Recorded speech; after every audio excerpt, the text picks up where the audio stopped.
नमस्कार, ब्युटिफुल हमेशा मराठी यूट्यूब चॅनलमध्ये मी आपले स्वागत करते।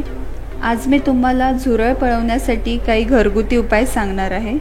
झुरळ आजकाल प्रत्येक घरामध्ये मोठी समस्या बनलेले आहेत आणि यांना पळवण्यासाठी आपण जे स्प्रे वापरतो ते आपल्या आरोग्यासाठी घातक असतात व महाग देखील असतात। तर मग चला बघूया झुरळ पळवण्यासाठी काय उपाय करता येतील ते।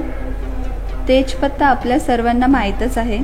तेजपत्ता आपण स्वयंपाकघरामध्ये वापरतो, झुरळ पळवण्यासाठी पण हे वापरले जाते। थोडासा तेजपत्ताचा चुरा करा आणि याला तुमच्या किचनमधील कोपऱ्यात किंवा जिथे जास्त झुरळ येतात तिथे ठेवा। तेजपत्त्याचा वास हा स्ट्रॉंग असतो, या वासामुळे झुरळ पळून जातील।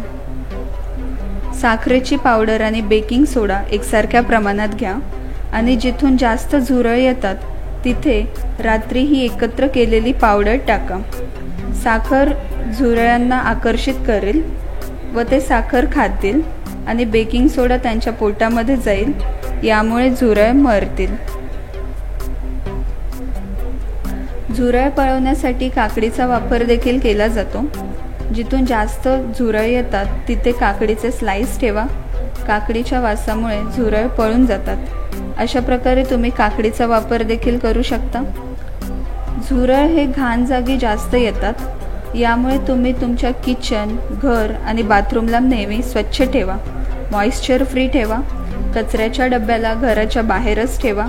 घरामध्ये चिरा, वॉटर लिकेज नसले पाहिजे। किचनमधील खाण्याच्या सर्व पदार्थांना झाकून ठेवा। हे सर्व केले तर झुरळ तुमच्या घरामध्ये येणारच नाहीत। यामुळे स्वच्छता ठेवणे देखील झुरळ पळवण्याचा खूप चांगला मार्ग आहे। अशा प्रकारे झुरळ पळवण्यासाठी तुम्ही घरगुती उपाय करू शकता। जर तुम्हाला माझा व्हिडिओ आवडला असेल तर लाईक करा आणि प्लीज माझ्या चॅनलला सबस्क्राईब करा व तुमच्या मित्रमैत्रिणींशी शेअर करा आणि तुमचे विचार मला खालील कमेंट बॉक्समध्ये सांगा। माझा हा व्हिडिओ पाहिल्याबद्दल धन्यवाद। आता पाहूया पुढचा व्हिडिओ।